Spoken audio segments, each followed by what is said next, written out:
દિવસથી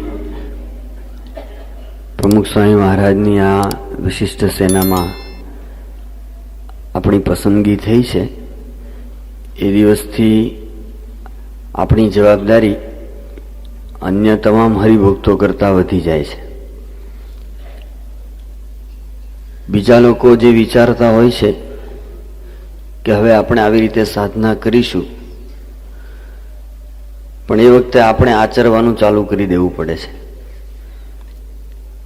બીજા લોકો સત્સંગની સેવા માટે ક્યાં બીજી રીતે પ્રયત્નશીલ હોય છે, એ વખતે આપણે એ સેવા પૂરી કરીને બતાવી દેવી પડે છે. કારણ કે પ્રમુખ સ્વામી મહારાજ અને આપણા સંતો એ તો આપણા હરિભક્તોનો આદર્શ છે જ, પણ જ્યારે સૌથી વધારે તમારા મંડળના હરિભક્તોને તમારો સંપર્ક વધારે છે, ત્યારે એ લોકો એક આદર્શ રોલ મોડલ તરીકે તમને જુએ છે. એ વખતે જો આપણે આપણા વિચારોમાં અને આપણા આચારમાં થોડી પણ ખામી આચરીએ તો એની લોંગ ટર્મ નેગેટિવ ઇફેક્ટ ઊભી થાય છે, જેના પરિણામ માત્ર આપણે આપણો આદર ગુમાવવા માત્રથી જ પૂરા કરતા નથી, પણ લાંબા સમયે સત્સંગને પણ અને સત્સંગના વિકાસને પણ એ હાનિ કરતા હોય છે. એટલે અંગ્રેજીમાં એક કહેવત છે, રોલિંગ સ્ટોન ગેધર્સ નો મોસ. જે ફરતો રહે છે એવો પથ્થર એના ઉપર લીલ બાજતી નથી. કઈ પ્રકારની લીલ એ આપણી અંદર આપણી ઉપર બાજી જાય છે? મુખ્યત્વે આપણે રોલિંગ સ્ટોન છીએ. જો આપણે રોલિંગ સ્ટોન હોઈએ તો આપણી ઉપર લીલ બાજવાની નથી. રોલિંગ સ્ટોનનો અર્થ આખો દિવસ તમે જે સત્સંગ માટે દોડાદોડી કરો છો એ નથી, પણ એનો અર્થ એ છે કે તમે વિચારોથી અને આચારથી કેટલા ગતિશીલ છો. કારણ કે માણસ હંમેશા વિચારથી જીવે છે. બે પ્રકારના વિચાર એવા છે કે જે આપણને આજ્ઞા પાળવામાં વિઘ્ન કરતા હોય. એમાં એક તો એ છે કે મને શું વાંધો આવશે, અને બીજો વિચાર એ છે કે શરૂ કરીશું, શું ઉતાવળ છે. આ બે વિચારોને કારણે આપણે આપણો જે આ પથ્થર છે એ એક ખૂણાની અંદર ચોંટાડી રાખ્યો છે. વ્યાસ ટકઅપ એક જગ્યાએ આપણે ચોંટી ગયા છે, અને જ્યારે આપણે ચોંટ્યા સમજવાનું કે લીલ બાજવાની ચાલુ થઈ જવાની, અને આપણી ઉપર જે કોઈ આદર અને આશા રાખતા હશે એ લપસી જવાના. કારણ કે લાંબા ગાળે આજ્ઞા નથી પાળતા એના જીવનમાં કોઈક ને કોઈક એવા ફોલ્ટ્સ ઊભા થાય છે કે જેને કારણે મહારાજ સ્વામી અને આખા સત્સંગ એની પ્રતિષ્ઠા અને એની ઇજ્જત એની ઉપર એક લોકોને પ્રશ્નાર્થ ઊભો થઈ જાય. આપણે આજે જે વાત કરવાના છીએ એમાં મુખ્ય જીવનું જીવન, એમાં પહેલી જ વાત જે સ્વામીએ કરી છે એ આજ્ઞા ઉપરની વાત છે. તો કોને સારા નથી થવું અથવા કોને સારા નથી દેખાવું? જો બે વિભાગ છે. એક વિભાગ ફક્ત સારા દેખાવાનો જ પ્રયત્ન કરે છે, બીજો વિભાગ છે એ સારા થવાનો પ્રયત્ન કરે છે, ને ત્રીજો વિભાગ છે એ સારા થાય પણ છે અને એટલે એ સારા દેખાય પણ છે. આપણે જ્યાં ત્રીજા વિભાગની અંદર પ્રવેશ કરવો હોય તો પહેલામાં પહેલું આજ્ઞા પાળીએ છીએ ને એવા દંભનો ત્યાગ કરવો પડશે. આપણે આપણી જાતને પટાવીએ છીએ. આત્મપ્રવંચના એટલે આપણી જાતની સાથે છેતરામણી. મેં શું ખોટું કર્યું? મહારાજ અને સ્વામી જાણે જ છે ને, મારી ભાવના તો સારી જ છે ને. એટલે આપણે આપણી જાતને જેમ જેમ છેતરતા જઈએ છીએ તેમ તેમ આજ્ઞાની અંદર તૂટ પડતી જાય છે અને ફક્ત આપણે સારા દેખાવા માટે એટલે આજ્ઞાનો આટાટો બહાર રાખી અને એને ઢાલ તરીકે ઉપયોગ કરીને સ્વરક્ષણમાં જીવન પસાર કરીએ છીએ. એટલે એક પ્રકારની આત્મપ્રવંચના, જાત છેતરામણી. એનાથી સહેજ આગળ વધેલા છે એ આજ્ઞા પાળે છે અને સારા થવા પ્રયત્ન કરે છે. જે એવી રીતનો વિચાર રાખે છે એટલે એમાં પ્રશ્ન એવો ઘણી વખત ઊભો થાય છે કે તમે આજ્ઞા પાળ્યા જ કરતા હો એટલે તમે બીજાનું પણ ખોટું દેખાડ્યા કરતા હો. કેવી રીતે? કે જો મારા જેવું કોઈ પાળે છે, તમે બધા આવાને આવા પડ્યા છો તો સત્સંગની અંદર નથી પડ્યા, બાપાને માથે પડ્યા છો. એટલે આપણે આજ્ઞા પાળતા હોય એનો તાપ બીજાને લાગતો હોય એટલે એ તાપને કારણે પોતે જે કંઈ સત્સંગ કરતો હોય તો એ સારો થાય છે, પણ બીજાને એનો તાપ લાગે છે એટલે એ સારો દેખાતો નથી. પણ ત્રીજો છે ને એ આજ્ઞા પાળે પણ છે અને પોતે જે પાળે છે એનો તાપ બીજાને લાગવા દેતા નથી. મુક્તાનંદ સ્વામી આજ્ઞા પાળતા.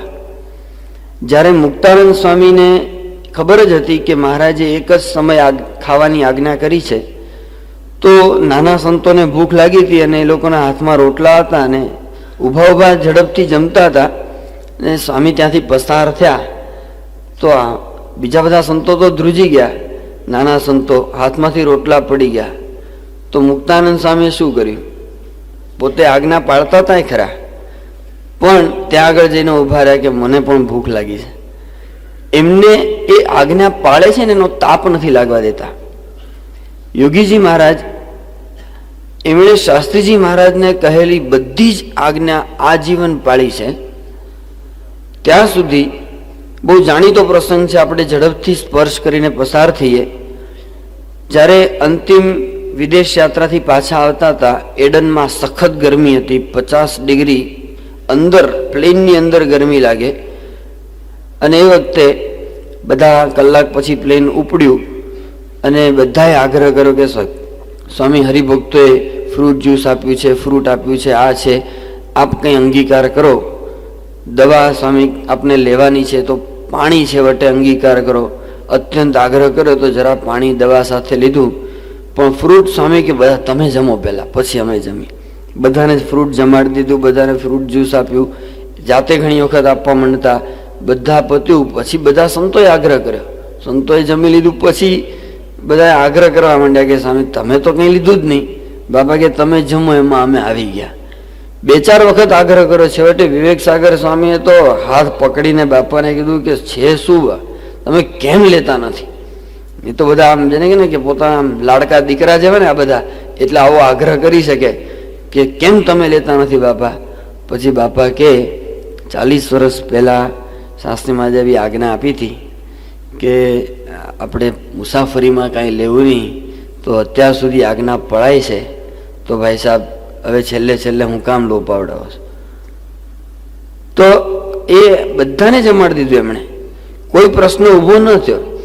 પણ એમને પોતે જે પાળતા હતા એનો તાપ લાગવા જ ન દીધો. છેવટે બહુ આગ્રહ કર્યો અને કલાક મથ્યા ત્યારે બાપા જરાક બોલ્યા.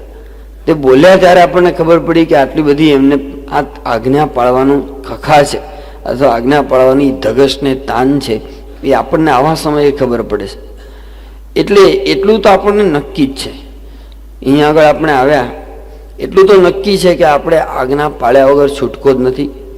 આપણે પાળીશું તો આપણા જીવના હિતને માટે જ છે. એમાં કંઈ મોટા પુરુષને અથવા તો સમગ્ર સત્સંગને કંઈ લાભ થવાનો નથી. કદાચ બાય પ્રોડક્ટ તરીકે સત્સંગ સમાજને લાભ થાય તો એમાં વાંધોય નથી, પણ અંગત રીતે તો એ બધો લાભ મને જ છે. તો શા માટે પાળી શકાતી નથી યથાર્થપણે? એમાં મુખ્ય 1-2 મુદ્દા એવા છે.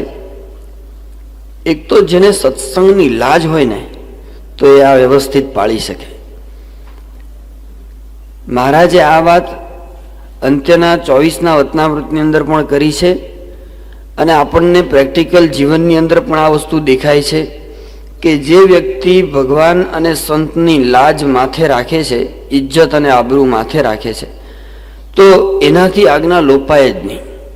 યોગીજી મહારાજ એક નાનું દ્રષ્ટાંત કહેતા કે એક વખત એક ચોર ચોરી કરીને ભાગ્યો, કોઈને ખબર પડી, દોડાદોડી થઈ, હોવા થઈ, 25-50 માણસનું ટોળું હાથમાં ધારિયા, ડાંગ, લાઠી, ભાલા લઈને એની પાછળ દોડ્યું. એટલે પેલાને થયું કે હવે આપણે કંઈ રક્ષા થાય એવું નથી, એટલે એ દોડ્યો અને દોડતા દોડતા ગામની બહાર સુધી પહોંચી ગયો. અને પછી તો ખુલ્લો રસ્તો હતો, બધી જગ્યાએ લોકો જોઈ શકે એવું હતું. એટલે એને થયું કે ક્યાં સુધી દોડું, એટલે પછી એ સ્મશાન બાજુ દોડ્યો કંઈક. હવે એ દિવસે કંઈ મોટી હોનારત થઈ હશે અને એટલે 30-35 મળદાઓ કંઈક રાત્રે લાવીને મૂક્યા હશે કે સવારે અગ્નિ સંસ્કાર કરશું. તે બધાને ઓઢાડીને લાઈન બંધ સુવાડી રાખેલા. અને આને થયું કે આ એક ઉપાય છે, એટલે એણે એક મળદાની ચાદર નીચે જઈને મળદાની લાઈનમાં પોતાનું સ્થાન પ્રાપ્ત કરી. એટલે બાજુમાંથી એક મળદું બોલ્યું કે ભાઈ, તું કોની વચ્ચે છે ખબર છે ને? એ કે હા. કે પણ થયું છે એવું કે જાન બચાવવા મારે આ પ્રયોગ કરવો પડ્યો છે. કે વાંધો નહીં, પણ અમારી લાજ સાચવજે, મળદાની લાજ સાચવજે. પેલો કે હા વાંધો નહીં. અને પછી બધા ભેગા થઈ ગયા. જોતા જોતા આવ્યું ટોળું. પેલો તો મળદાની જેમ જ સીધો જ પડેલો, લાઈન બંધ, એક પછી એક બધાને બધા જોવા માંડ્યા કે આ પેલો ગયો આ બાજુ તો આવ્યો છે. બધે તપાસ કરી પણ મળ્યો નહીં. એમાં કોકને લાઈટ થઈ કે આ લાઈનમાં હોઈ ન ગયો. એ કે હા બરાબર, પણ એમાં હું, એ તો હમણાં ચકાસી શકાશે. એ કે માંડો ખોસવા માંડો બધા જ ભાલા પેટમાં. પેલો આંબળે સૂતો સૂતો. મળદાએ પાછું યાદ કરાવ્યું કે જોજે હવે ખરો વખત છે. લાઈનમાં બધા એક પછી એક આવવા માંડ્યા. પેલો ખાચ ખાચ ભાલા ખોસતો જાય. બધા મળદા જ હતા. એમાં લાઈનમાં આનો પણ વારો આવ્યો તો ખોસી દીધો ભાલો અને પાછો કાઢીને બીજે જગ્યાએ ખોસતો ગયો. પેલા એ ઓંકાર પણ ન કર્યો. મળદું એટલે મળદું જ થઈને પડ્યો. બધાને થયું કે નહીં, અહીંયા તો નથી, નેતર તો હમણાં રાડ ના પાડી દે, ઊભો ના થઈ જાય. બધા જતા રહ્યા. બધા મળદા ભેગા થઈને પેલા જીવતાને શાબાશી આપી કે તે ધન્ય છે, તે અમારી લાજ સાચવી. યોગી બાપા કે મળદાની લાજ સચવાય એવી રીતે પેલો પોતાની રક્ષા માટે વર્ત્યો. આપણે તો મહારાજ, સ્વામી, સત્સંગ અને પોતાની બધાની રક્ષા માટે કેટલી લાજ સાચવવી પડે. એ વાત સ્વામી કે આપણે આપણા મન ઉપર બરાબર રાખીએ તો આપણાથી આજ્ઞા પડાય. બીજી વાત એ છે કે સત્સંગના કોઈ પણ ખૂણે આપણે નાનામાં નાની સેવા કરીએ છીએ, એ બાપા જાણે અને આપણને પ્રોત્સાહન આપે, આપણને રાજીપાની પ્રસાદી આપે એવી આપણી કેવી ઈચ્છા રહે છે કે મેં પેલી સેવા કરી હતી તો જરા એનું રેકમેન્ડેશન થાય, જરા એનું જરા મોટા સંતો દ્વારા સ્વામી પાસે જરા એની રજૂઆત થાય તો આપણને રાજીપો મળી જાય. તો એક નાની સેવાની આપણને પ્રસન્નતાની અપેક્ષા રહે છે, સામે એક નાની ભૂલ એની પ્રાયશ્ચિતની અપેક્ષા રહે છે. તો નાની ભૂલની પણ પ્રાયશ્ચિતની અપેક્ષા રહે, સમજવાનું કે હવે આજ્ઞા પડાશે. કારણ કે આપણે જ્યારે ભૂલ કરીએ છીએ ત્યારે તો એ મખમલ જેવી જ લાગે છે. આપણે જ્યારે આજ્ઞા લોપીએ છીએ, આજ્ઞા શા માટે લોપાય છે? એમાં આનંદ આવે છે, એમાં વિષય આસક્તિ પોસાય છે, એની અંદર આપણને આપણા અસ્તિત્વની સભાનતા રહે છે કે હું પણ સ્વતંત્ર નિર્ણય લઈ શકું છું. પણ પછી એ મજલ કાંટાની ફૂટે છે અને એને કારણે માણસ પછી પરેશાન થાય. તો એવે વખતે પ્રાયશ્ચિત છે ને એ ફરીથી કાંટાની પથારીમાંથી મખમલ તરફ જવાનો રસ્તો બને છે. અને એટલે પ્રાયશ્ચિત માણસ જો વિચારે, ને મહારાજે તો નિષ્કામ શુદ્ધિના 4-5મા શ્લોકમાં અહીંયા સુધી વાત કરી છે કે સંતો માટે જે નિષ્કામ શુદ્ધિનો ગ્રંથ છે એમાં મહારાજે ત્યાં સુધી કીધું કે ભૂલ થાય ને પ્રાયશ્ચિત કરે તો આને આ જન્મે એકાંતિક થાય, એટલે પ્રાયશ્ચિત કરવાથી એકાંતિક, ભૂલ ન કરે તો એકાંતિક એવું નથી લખ્યું કે હવે ભૂલ કરવી જ નહીં હવે તમારે, કારણ કે મહારાજ જાણે છે કે ભૂલ થવાની જ છે.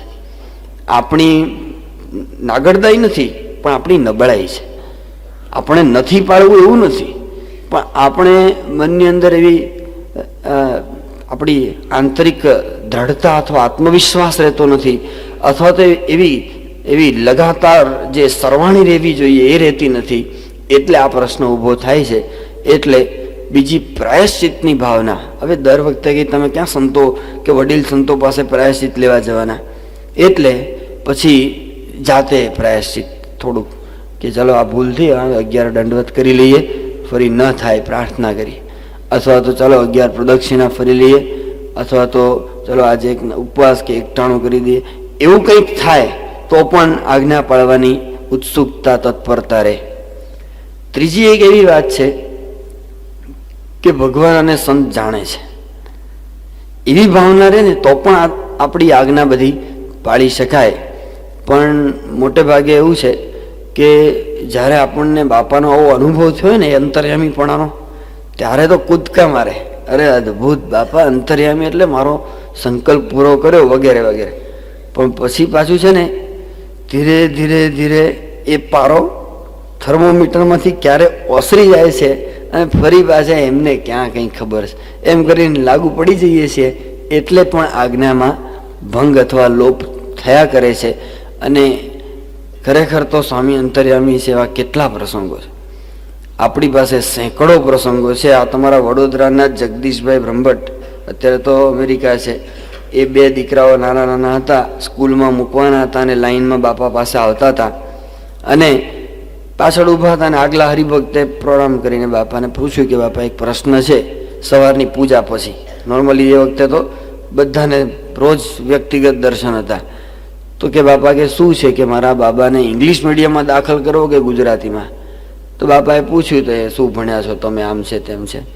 પછી સ્વામી કે કામ કરો, આપણે ગુજરાતી મીડિયમ ભણાવો.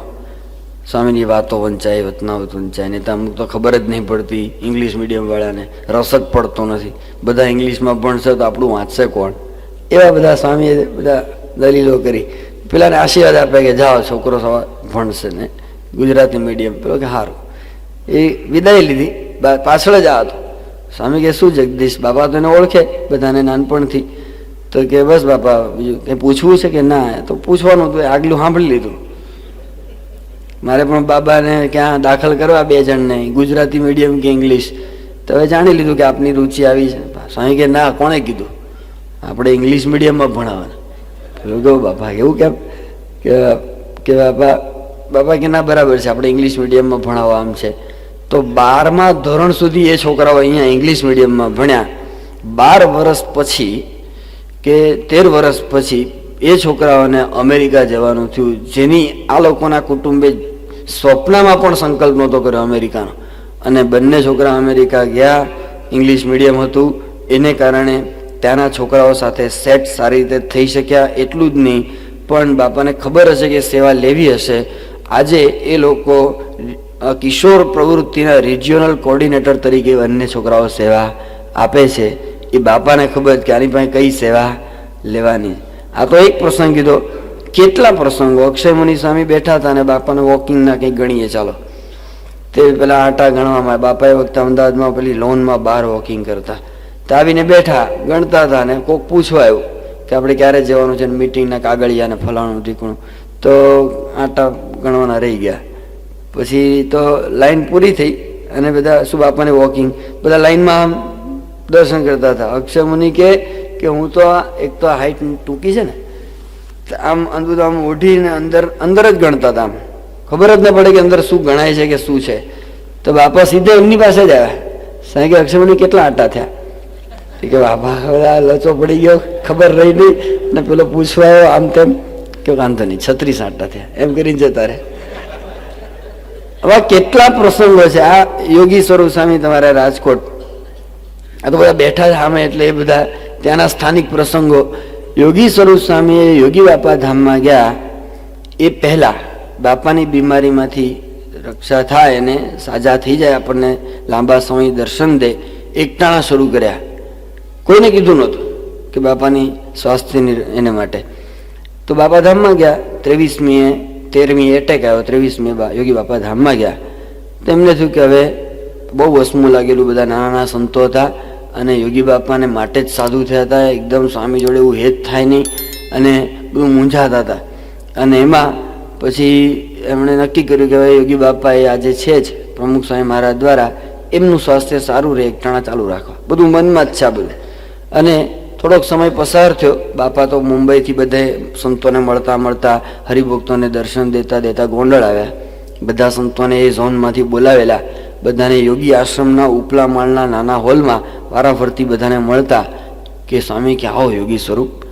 એવા પ્રેમથી આમ બોલાવ્યા ને તો પેલા એકદમ પગે લાગી રડી પડ્યા. કારણ કે યોગી બાપા ગયેલા ને મહિનો પણ નહીં થયો હોય ને બધું મનમાં એવી મૂંઝવણ હતી કે આપણું કોણ, આપણી આધ્યાત્મિક સ્થિતિ કેવી રીતે બંધાશે વગેરે વગેરે. તો એ વખતે સ્વામી કે યોગી સ્વરૂપ યોગી બાપા ક્યાં ગયા છે?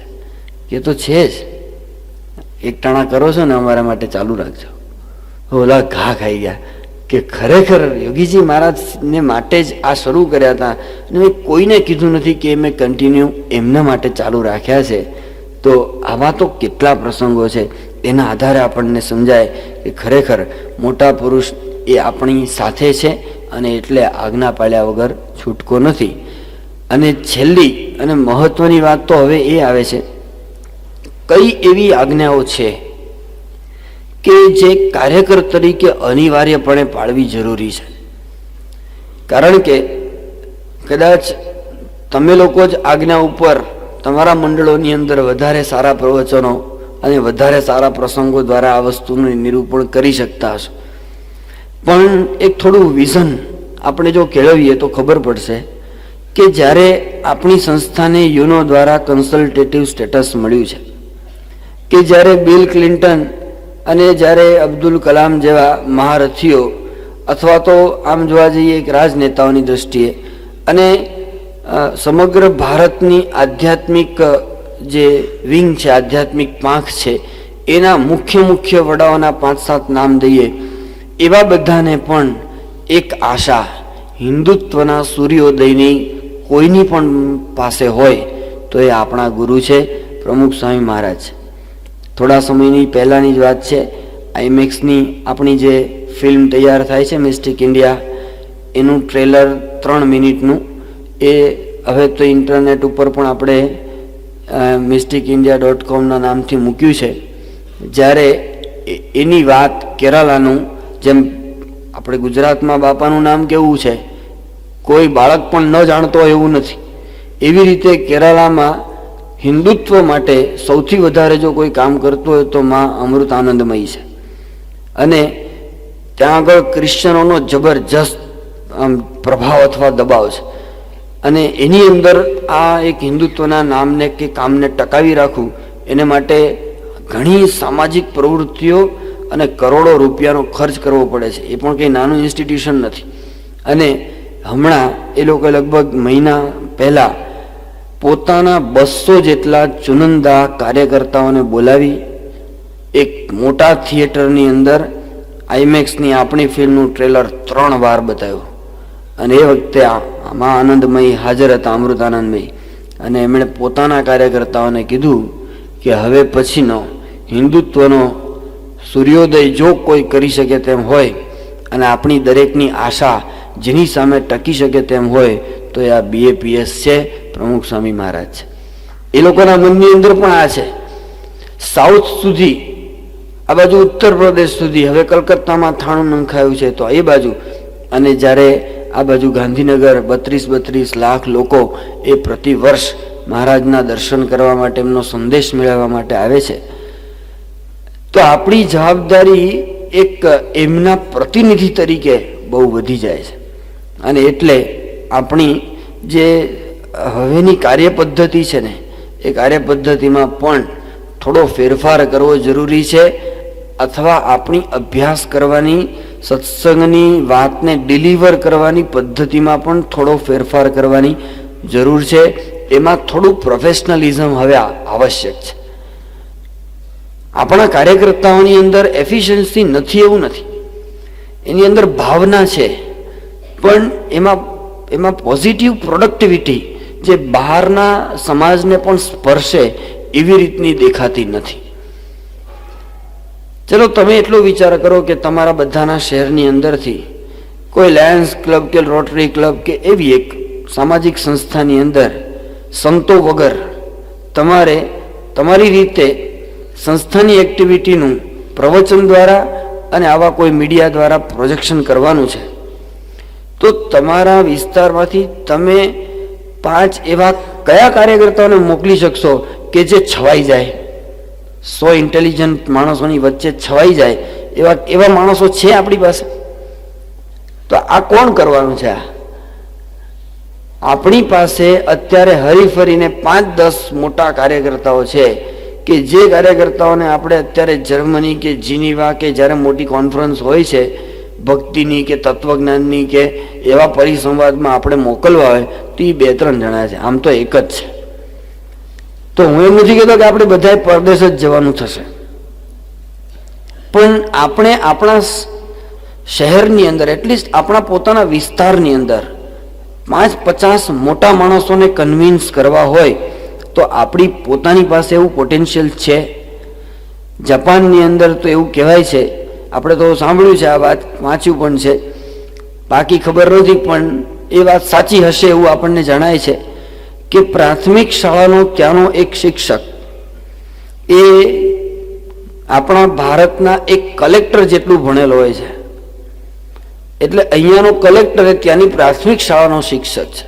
એનો પગાર, એની ડિગ્નિટી એવી રીતની સાચવવામાં આવે છે એટલા માટે કે એ પ્રાથમિક શાળાના શિક્ષક હોવાથી એ ભવિષ્યની પેઢીને તૈયાર કરે છે.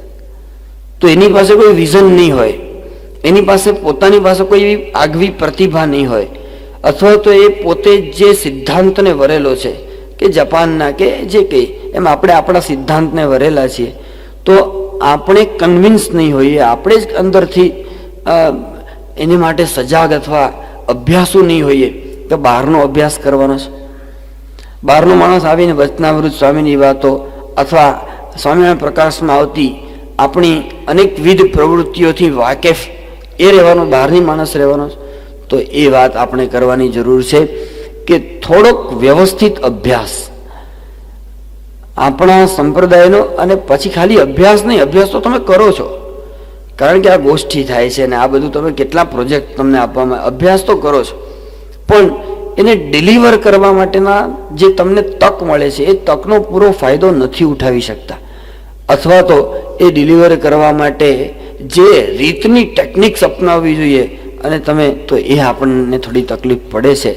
એટલે આ એક આજ્ઞા, કારણ કે જ્યારે આપણે બાપાની, યોગી બાપાની, પ્રમુખ સ્વામી મહારાજની એવી એક ભાવના છે, ઈચ્છા છે કે પાંદડે પાંદડે નામ સ્વામિનારાયણનું જાગૃત થાય, તો આપણી પાસે થોડાક પાયાના પ્રશ્નો જે આપણને કાયમ પૂછાતા હોય છે, આપણા સત્સંગ મંડળના કોઈકને કોઈક સભ્યોને કાયમ પૂછાતા હોય છે, તો એવા પ્રશ્નોના વ્યવસ્થિત જવાબ સાથેની તૈયારી.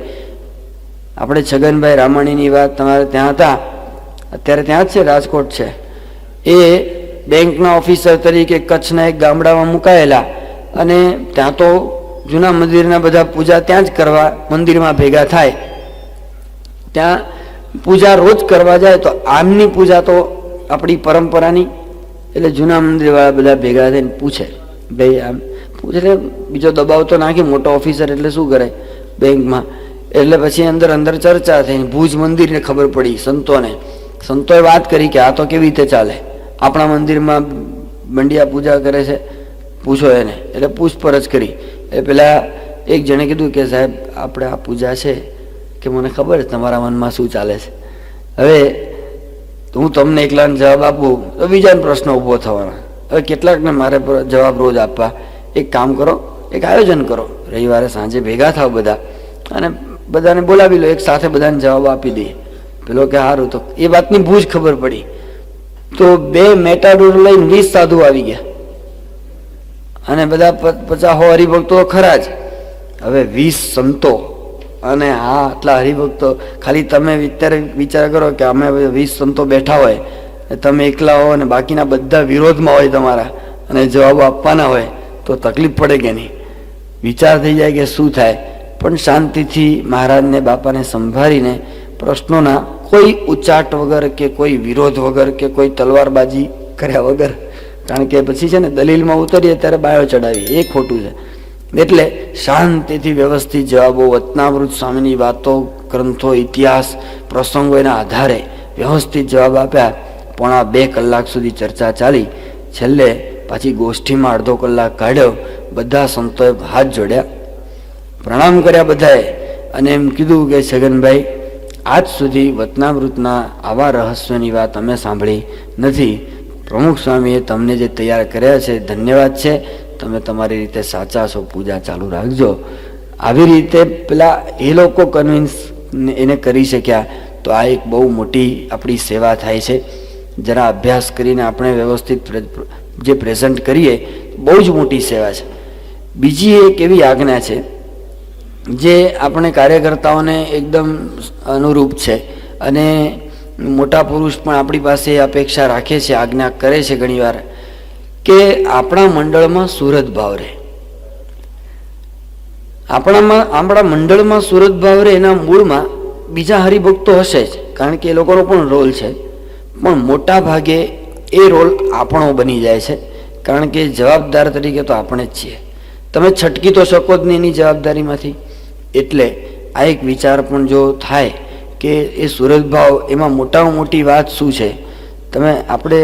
આપણે જ્યારે ભા બનવા પ્રયત્ન કરીએ છીએ અને બીજાને યશ નથી આપી શકતા ને, એ પણ સુરત ભાવ તૂટવાની એક સોપાન છે, કે પગથિયું છે.